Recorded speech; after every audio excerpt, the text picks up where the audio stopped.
ओम शांति। आज की तारीख है 2 मार्च 2016। साकार महावाक्य। बाबा कहते, मीठे बच्चे, चुप रहना भी बहुत बड़ा गुण है। तुम चुप रहकर बाप को याद करते रहो तो बहुत कमाई जमा कर लेंगे। आज का प्रश्न, कौन से बोल कर्म संन्यास को सिद्ध करते हैं? वह बोल तुम नहीं बोल सकते। उत्तर, ड्रामा में होगा तो कर लेंगे। बाबा कहते, ये तो कर्म संन्यास हो गया, तुम्हें कर्म तो अवश्य करना है। बिना पुरुषार्थ के तो पानी भी नहीं मिल सकता, इसलिए ड्रामा कहकर छोड़ नहीं देना है। नई राजधानी में ऊंच पद पाना है तो खूब पुरुषार्थ करो। सिर्फ पुरुषार्थ नहीं, खूब पुरुषार्थ करो। ओम शांति। पहले पहले बच्चों को सावधानी मिलती है। बाप को याद करो और वर्षे को याद करो। बाप को याद करो और वर्षे को याद करो। मन मना भाव। बाप को याद करो, वर्षे को याद करो। मन मना भाव। ये अक्षर भी व्यास ने लिखा है। संस्कृत में तो बाप ने समझाया नहीं है, बाप तो हिंदी में ही समझाते हैं। बच्चों को कहते हैं कि बाप को और वर्षे को याद करो। ये सहज अक्षर है कि हे बच्चों, मुझ बाप को याद करो। ये कितना सहज अक्षर है, हे बच्चों, मुझ बाप को याद करो। लौकिक बाप ऐसे नहीं कहेंगे कि हे बच्चों, मुझ अपने बाप को याद करो। लौकिक बाप ऐसे कहेंगे? नहीं कहेंगे। ये है नई बात। बाप कहते हैं, हे बच्चों, मुझ अपने निराकार बाप को याद करो। मुझ अपने निराकार बाप को याद करो। ये भी बच्चे समझते हैं। रूहानी बाप, हम रूहों से बात करते हैं। घड़ी घड़ी बच्चों को कहना कि बाप को याद करो, ये शोभता नहीं है। घड़ी घड़ी बच्चों को ये कहना कि बाप को याद करो, ये शोभता नहीं है। जबकि बच्चे जानते हैं हमारा फर्ज है रूहानी बाप को याद करना, तभी विकर्म विनाश होंगे। हमारा फर्ज है रूहानी बाप को याद करना, क्योंकि तब ही विकर्म विनाश होंगे। बच्चों को निरंतर याद करने की कोशिश करनी पड़े। इस समय कोई निरंतर याद कर न सके, टाइम लगता है। ये बाबा कहते हैं, मैं भी निरंतर याद नहीं कर सकता हूँ, व्यवस्था पिछाड़ी में ठहरेगी। तुम बच्चों को पहला पुरुषार्थ बाप को याद करने का ही करना है। तुम बच्चों को पहला पुरुषार्थ बाप को याद करने का ही करना है। शिव बाबा से वर्षा मिलता है। भारतवासियों की ही बात है। ये स्थापना होती है दैवी राजधानी की, और जो धर्म स्थापन करते उसमें और कोई डिफिकल्टी नहीं होती है। उनके पिछाड़ी आते ही रहते हैं। यहाँ देवी देवता धर्म वाले जो हैं, उनको ज्ञान से उठाना पड़ता है। बाकी और किसी धर्म में इतनी डिफिकल्टी नहीं होती है। यहाँ देवी देवता धर्म की जो आत्माएं हैं, उनको ज्ञान से उठाना पड़ता है। बाबा के क्या करते हैं? उठाते हैं। मेहनत लगती है, मेहनत लगती है। गीता, भागवत, शास्त्रों में यह नहीं है कि बाप संगम पर राजधानी स्थापन करते हैं।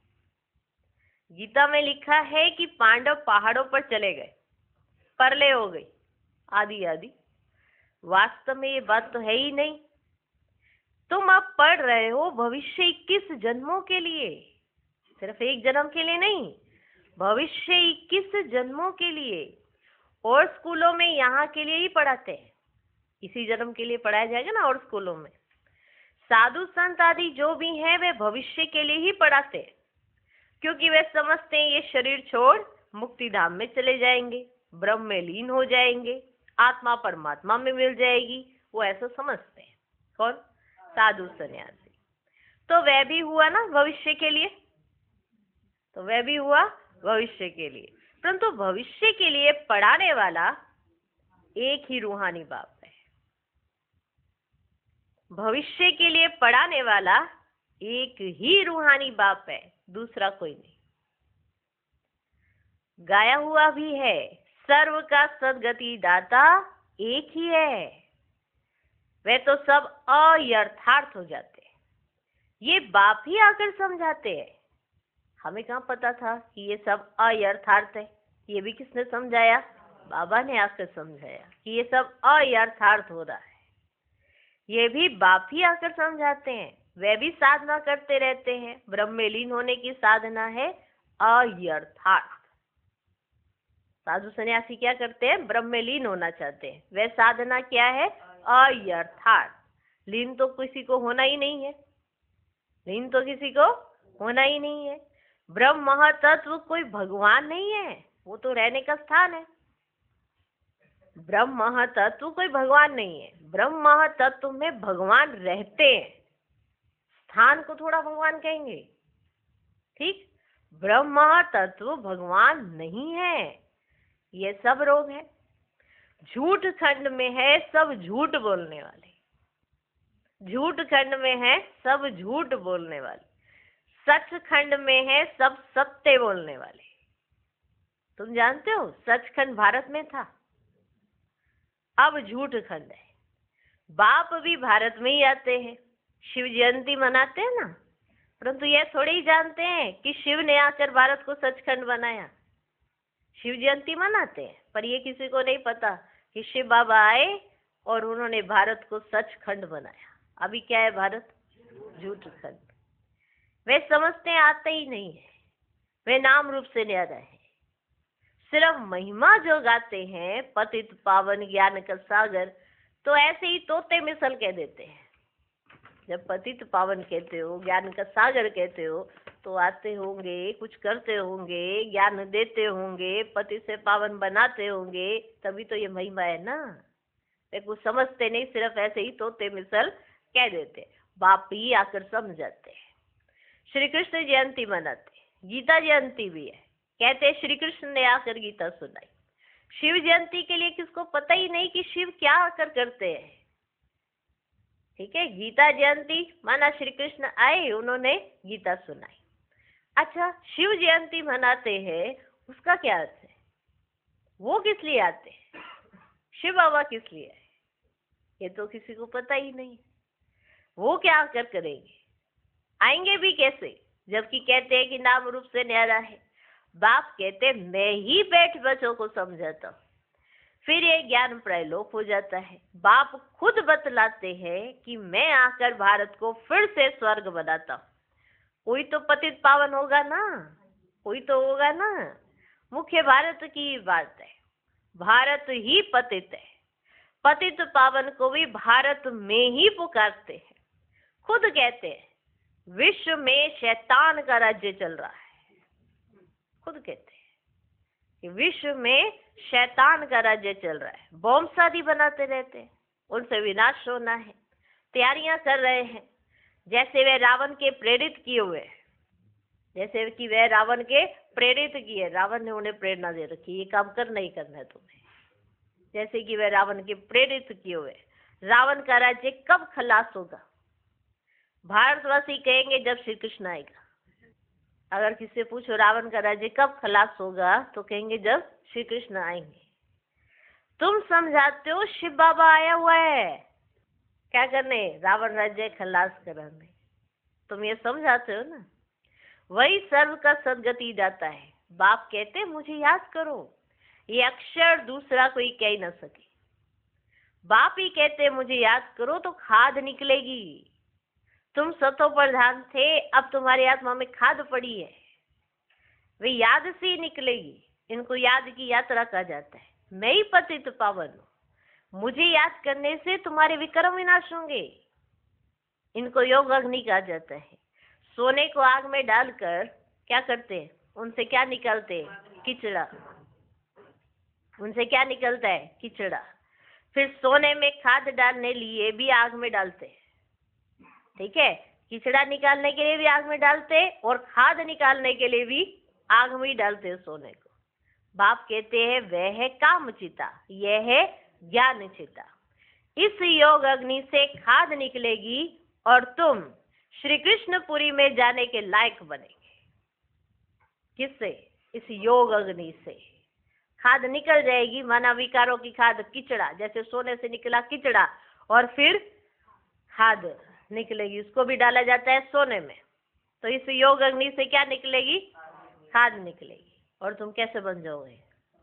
हाँ, एकदम सोने जैसे। फिर तुम श्री कृष्णपुरी में जाने के लायक बन जाएंगे। कृष्ण जयंती पर श्री कृष्ण को बुलाते हैं। तुम जानते हो श्री कृष्ण को भी बाप से वर्षा मिलता है। श्री कृष्ण स्वर्ग का मालिक था, बाप ने श्री कृष्ण को यह पद दिया। राधे कृष्ण ही फिर लक्ष्मी नारायण बनते। राधे कृष्ण का जन्मदिन मनाते, लक्ष्मी नारायण का किसको पता ही नहीं। राधे कृष्ण का जन्मदिन मनाते हैं पर लक्ष्मी नारायण का जन्मदिन किसको पता ही नहीं। मनुष्य बिल्कुल मूंझे हुए। अब तुम बच्चे समझते हो तो औरों को समझाना है। पहले पहले पूछना है, गीता में जो कहा है मामेकम याद करो, ये किसने कहा है? क्या श्री कृष्ण ने? गीता में कहा है ना मामेकम याद करो, तो ये किसने कहा है? ये किसने कहा? वे समझते श्री कृष्ण ने कहा है, तुम समझते हो भगवान निराकार है। उनसे ही ऊंच अर्थात श्रेष्ठ मत मिलती है। ऊंच से ऊंच परम पिता परमात्मा ही है, उनकी ही जरूर श्रेष्ठ से श्रेष्ठ मत हुई। उस एक की श्रीमत से ही सर्व की सदगति होती है। गीता का भगवान ब्रह्मा विष्णु शंकर को भी नहीं कह सकते, वह फिर शरीरधारी श्री कृष्ण को कह देते।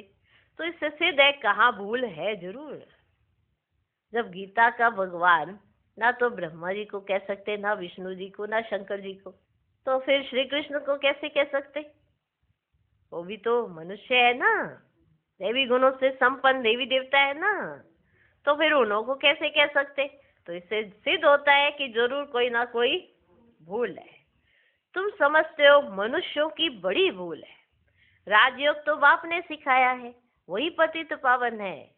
बड़ी भारी भारी जो भूले है ना, उन पर जोर देना है। जो बड़ी भारी भारी भूले है ना, उन पर जोर देना है। एक तो ईश्वर को सर्वव्यापी कहना, दूसरा फिर गीता का भगवान श्री कृष्ण को कहना, कल्प लाखों वर्ष का कहना, ये बड़ी भारी भूले हैं। इस पर अच्छे से जोर देकर समझाना चाहिए। एक तो ईश्वर को सर्वव्यापी कहना, दूसरा फिर गीता का भगवान श्री कृष्ण को कहना, तीसरा कल्प लाखों वर्ष का कहना, ये बड़ी भारी भूले हैं। इन पर बहुत जोर देकर समझाना चाहिए। कल्प लाखों वर्षों का हो ही नहीं सकता है, परमात्मा सर्वव्यापी हो ही नहीं सकता है। कहते हुए प्रेरणा से सब कुछ करते हैं, परंतु नहीं, प्रेरणा से थोड़ी पावन बना देंगे। ये तो बाप बैठ सम्मुख समझाते हैं मामेकम याद करो। अब प्रेरणा से आपको ऐसे प्रेरणा आएगी कि भगवान कह रहे हैं मुझे याद करो, तो बार बार थोड़ा आएगी प्रेरणा। अभी रोज स्कूल में आते हो, रोज परमात्मा कहते, अगर रोज स्कूल ना लगे तो पढ़ लिख के होशियार कैसे बनोगे? फिर तो कभी पढ़ लिया, कभी प्रेरणा कैच हुई, कभी प्रेरणा कैच नहीं हुई, तो फिर कहाँ बन जाएंगे पावन? बन सकते हैं क्या? ये स्कूल खुला है, स्कूल किस लिए? रोज पढ़ने के लिए। ये पढ़ाई है ही देवी देवता बनने के लिए। तो इसमें प्रेरणा का तो कोई बात ही नहीं है कि प्रेरणा से सब कुछ होता है। प्रेरणा अक्षर ही रोंग है। भल कहा जाता है शंकर की प्रेरणा से बॉम्ब आदि बनाते हैं, परंतु यह ड्रामा में भी सारी नूंद है। इस यज्ञ से ही यह विनाश ज्वाला निकली है, प्रेरणा नहीं करते। ये तो विनाश अर्थ निमित्त बने, ड्रामा में नूंद है। शिव बाबा का ही सारा पार्ट है, शिव बाबा का ही सारा पार्ट है। उनके बाद फिर पार्ट है ब्रह्मा विष्णु शंकर का। ब्रह्मा ब्राह्मण रचते हैं, वही फिर विष्णुपुरी के मालिक बनते हैं। फिर 84 जन्मों का चक्र लगाकर तुम आकर ब्रह्मावंशी बने हो। लक्ष्मी नारायण सो फिर आकर ब्रह्मा सरस्वती बनते हैं। लक्ष्मी नारायण सो फिर आकर ब्रह्मा सरस्वती बनते हैं। ये भी समझाया है कि इन द्वारा एडॉप्ट करते हैं, इसलिए इसको बड़ी मम्मा कहते हैं। यह फिर निमित्त बनी हुई है। यह फिर निमित्त बनी हुई है। कलश माताओं को दिया जाता है। सबसे बड़ी सितार सरस्वती को दी है, सबसे तीखी है। बाकी सितार व बाजा आदि कुछ है नहीं, सबसे तीखी है।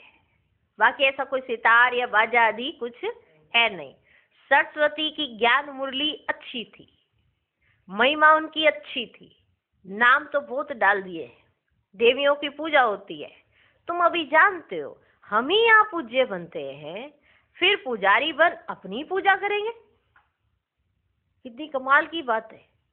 पहले पूज्य बने, फिर जब पुजारी बने तो अपनी बैठ के पूजा करी, खुद की ही। कमाल। माना अभी ये जो आपकी फोटो है, थोड़े समय के बाद आप अपनी याददाश्त चली गई और अपनी फोटो की पूजा कर रहे हो गए ना। पहले खुद ही थे और फिर खुद ही उसके पुजारी बन गए, क्योंकि चले गए आप दूसरे चोले में। तुम अभी जानते हो हम ही यहाँ पूज्य बनते हैं, फिर पुजारी बन अपनी ही पूजा करेंगे। अभी हम ब्राह्मण हैं, फिर हम ही पूज्य देवी देवता बनेंगे, यथा राजा रानी तथा प्रजा। देवियों में जो उच्च पद पाते हैं तो मंदिर भी उन्हों के बहुत बनते हैं। नाम बाला भी उन्हों का होता है जो अच्छी रीति पढ़ते पढ़ाते हैं। जो अच्छी रीति पढ़ते पढ़ाते आप देवी देवता बन रहे हो ना, तो आपकी माना जो अच्छे तरह से पढ़े होंगे उनके मंदिर बनेंगे। माना ज्ञान को अच्छी तरीके से समझता ना हो उसका मंदिर नहीं बनेगा, ना ही ज्ञान किसी को देता हो उसका मंदिर नहीं बनेगा। उसका बनेगा जिसने समझा और जिसने समझाया, उसका क्या बनेगा? मंदिर। आहा, फिर नाम भी उसका बाला होगा, बड़ी भीड़ होगी उनके मंदिर। तो अब तुम जानते हो पूज्य पुजारी हम ही बनते हैं। शिव बाबा तो सदैव पूज्य है। सूर्यवंशी देवी देवता जो थे वो ही पुजारी फिर भगत बनते हैं। आप ही पुजारी, आप ही पूज्य, आप ही पूज्य, आप ही पुजारी की सीढ़ी बहुत अच्छी रीति समझाते हैं। बिगड़ चित्र भी तुम किसको समझा सकते हो? जो सीख कर जाते हैं उनकी बुद्धि में सारी नॉलेज है। 84 जन्मों की सीढ़ी भारतवासी चढ़ते उतरते हैं। उन्हों के 84 जन्म है। पूज्य थे फिर पुजारी बने। हम सो हम का अर्थ भी तुमने बहुत अच्छी तरह से समझा है। आत्मा सो परमात्मा हो न सके। बाप ने हम सो हम का अर्थ समझाया है। हम सो देवता, सो क्षत्रिय, सो वैश्य, सो शूद्र ऐसे बने। हम सो का अर्थ दूसरा कोई अर्थ है ही नहीं। पूज्य पुजारी भी भारतवासी ही बनते हैं और धर्म में कोई पूज्य पुजारी नहीं बनते हैं। तुम ही सूर्यवंशी चंद्रवंशी बनते हो। समझानी कितनी अच्छी मिली है ना? क्लियर हो गया ना? कैसे हम ही पूज्य बनते हैं, कैसे हम ही पुजारी बनते हैं, समझानी कितनी अच्छी मिली है। हम सो देवी देवता थे, हम आत्मा निर्वाण धाम में रहने वाली हैं। ये चक्र फिरता रहता है। जब दुख सामने आता है तो बाप को याद करते हैं। बाप कहते मैं दुख के समय ही आकर सृष्टि को बदलता हूँ। ऐसे नहीं कि सृष्टि रचता हूँ, ऐसे नहीं कि नई सृष्टि रचता हूँ, नहीं, ऐसे नहीं। पुरानी को नया बनाने में आता हूँ। ऐसे नहीं कि नई दुनिया बना देता हूँ। पुरानी जो होती है ना उसको क्या करता हूँ? आकर नया बना देता हूँ। बाप आते ही है संगम पर। अब नई दुनिया बन रही है, पुरानी दुनिया खलास होनी है। ये बेहद की बात। तुम तैयार हो जाएंगे ना तो सारी राजधानी तैयार हो जाएगी। कल्प कल्प जिन्होंने जो पद पाया है उस अनुसार पुरुषार्थ चलता रहता है। पर ऐसे नहीं ड्रामा में जो पुरुषार्थ किया होगा सो होगा। बाबा जो कहते हैं ना कल्प पहले जो पुरुषार्थ किया वो चलता रहेगा, उसका अलग अर्थ है। लेकिन बच्चे जो कहते हैं ना उसका एक अलग ही अर्थ बन जाता है कि ड्रामा में जो होगा हो जाएगा, पुरुषार्थ हो गया ना अलग अर्थ। पुरुषार्थ करना होता है। फिर कहा जाता है कल्प पहले भी ऐसे पुरुषार्थ किया था। पुरुषार्थ करने पर ऐसा कहा जाता है। ये नहीं कि अभी किया नहीं है और कल के ऊपर लगा दो कि जो किया होगा हो जाएगा, ऐसा नहीं। करना होता है और करके फिर कहेंगे कि ऐसा आपने कल्प पहले किया था। हमेशा पुरुषार्थ को बड़ा रखा जाता है। प्रारब्ध पर बैठ नहीं जाना है। पुरुषार्थ बिगर प्रारब्ध मिल ना सके। पुरुषार्थ करने बिगर पानी भी नहीं पी सकते। कर्म संन्यास अक्षर रोग है। बाप कहते ग्रस्त व्यवहार में भी रहो। बाबा सबको यहाँ तो नहीं बिठा देंगे, बिठा सकते नहीं ना। बाबा सबको यहाँ तो नहीं बिठा देंगे। शरणागति गाई हुई है, भट्टी बननी थी क्योंकि उन्हों को तंग किया गया, तो आकर बाबा के पास शरण ली। शरण तो देनी पड़े ना। शरण एक परम पिता परमात्मा की ही ली जाती है, गुरु आदि की शरण नहीं ली जाती है। जब बहुत दुख होता है तो तंग होकर आकर शरण लेते हैं। गुरुओं के पास कोई तंग होकर नहीं जाते हैं, वहां तो ऐसे ही जाते हैं। तुम रावण से बहुत तंग हो गए हो, तुम रावण से बहुत तंग हुए ना। अब राम आया है रावण से छुड़ाने, वे तुमको शरण में लेते हैं। तुम कहते हो बाबा हम आपके हैं। ग्रस्त व्यवहार में रहते भी शरण शिव बाबा की ली है। बाबा हम आपकी ही मत पर चलेंगे। बाबा हम आपके हैं और हम आपकी ही मत पर चलेंगे, और आपकी मत पर ही चलकर क्या बनेंगे? हाँ, देवी देवता बनेंगे, ऊंच पद पाएंगे। क्या करेंगे? ऊंच पद पाएंगे। किससे बात हो रही है? बाबा से, कि बाबा आप ही हमारे हो और हम आपके हैं। ठीक है। बाप श्रीमत देते हैं ग्रस्त व्यवहार में रहते मुझे याद करो और सबकी याद छोड़ दो। अभी किसी और को याद मत करना, क्योंकि समय ऐसा नहीं है कि तुम किसी और को याद करने बैठो। अभी और सबकी याद छोड़ दो। मेरी याद से ही विक्रम विनाश होंगे, क्योंकि अगर अभी भी विक्रम करते रहे तो विनाश कब होंगे। इसलिए अभी तुम सिर्फ मुझे ही याद करो, क्योंकि जो पहले के विक्रम हुए हैं वो तो विनाश करने हैं ना, और अभी आगे ना हो, इसलिए तुम मेरी याद में रहो। सिर्फ शरण लेने की बात नहीं है, सारा मदार याद पर है। बाप के सिवाय ऐसा कोई समझा ना सके। बच्चे समझते हैं बाप के पास इतने लाखों कहाँ आकर रहेंगे। प्रजा भी अपने अपने घर रहती है, राजा के पास थोड़े ही रहती है। तो तुमको सिर्फ कहा जाता है एक को याद करो, बाबा हम आपके हैं। आप ही सेकंड में सदगति का वर्षा देने वाले हो। राजयोग सिखलाकर राजाओं का राजा बनाते हो। बाप कहते हैं जिन्होंने कल्प पहले बाप से वर्षा लिया है वही आकर लेंगे। पिछाड़ी तक सबको आकर बाप से वर्षा लेना है। अभी तुम पतित होने के कारण अपने को देवता कहला नहीं सकेंगे। कहला सकते अभी क्यों नहीं कहला सकते? क्योंकि अभी क्या है? पतित। बाप सब बातें समझाते हैं, कहते हैं मेरे नूरे रतन, जब तुम सत्युग में आते हो तो तुम वन वन से राजाई करते हो। मेरे नूरे रतन, जब तुम सत्युग में आते हो तो तुम वन वन से राजाई करते हो। औरों की तो जब वृद्धि हो, लाखों की अंदाज में हो, तब राजाई चले। बाकी और सब जब आते हैं तभी से राजाई करना नहीं शुरू करते। वो आते हैं, उनके पिछाड़ी उनके धर्म वाले आते हैं, तब उनकी राजाई होती है, क्योंकि पहले उनकी राजधानी बनेगी, फिर ही तो राजाई करेंगे ना। और जब आप आते हो तो राजधानी बन जाती है, तो आप राजा बनकर बैठ जाते हो। तो वन वन से राजाई आपकी शुरू हो जाती है ना वंडर। बाकी सब धर्म वाले कैसे आए? वो खुद आए और उनके पीछे उनकी धर्म की आत्माएं आई। फिर जब स्थापना हो गई, सब कुछ हो गया, कंप्लीट हो गई, फिर राजाई शुरू होती। समझे? तुमको लड़ने करने की दरकार ही नहीं है। तुम योग बल से बाप से वर्षा लेते हो। तुम यहाँ पे वर्षा लेने आए हो। कैसे? योग बल से। किसी से लड़ाई कर रहे हो और किसी को ये भी नहीं पता आप बिना लड़े विश्व के मालिक बन रहे हो, अंदर ही अंदर बैठे बैठे। किसी को पता? नहीं पता। अब ये इन्हों के चित्र को देखकर ऐसे सोचेंगे इन्होंने ये राज्य कैसे लिया, ऐसे लिया। किसी को पता भी नहीं है कि इन्होंने ये राज्य कैसे ले लिया। लक्ष्मी नारायण ने इतना ऊंच पद कैसे पाया? क्या कोई लड़ाई की?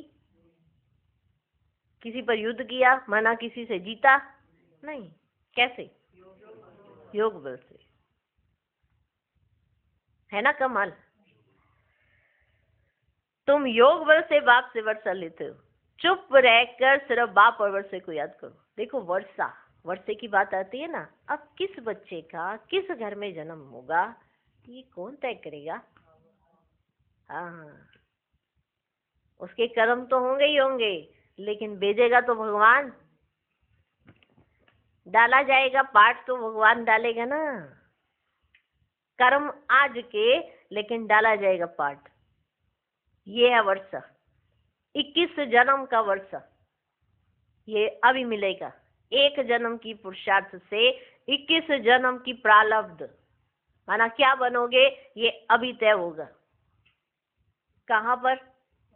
संगम पर। अभी बाबा सन्मुख बैठे हैं, आप पुरुषार्थ कर रहे हो, आपकी पुरुषार्थ की रिजल्ट देखी जाएगी, उसके हिसाब से आपके 21 जन्म तय कर दिए जाएंगे। मिल गया वर्षा, यहाँ जाओ, यहाँ पर आपका जन्म होगा, हो गया वर्षा तय।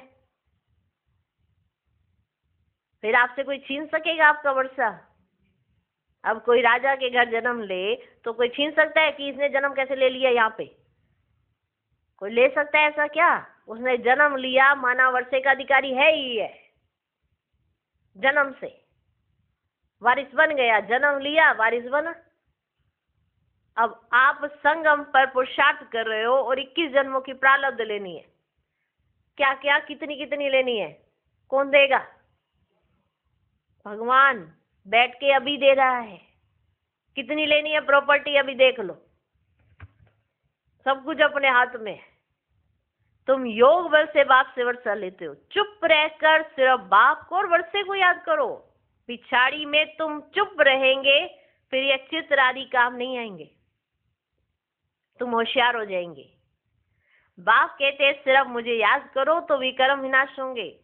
अब करो ना करो तुम्हारी मर्जी।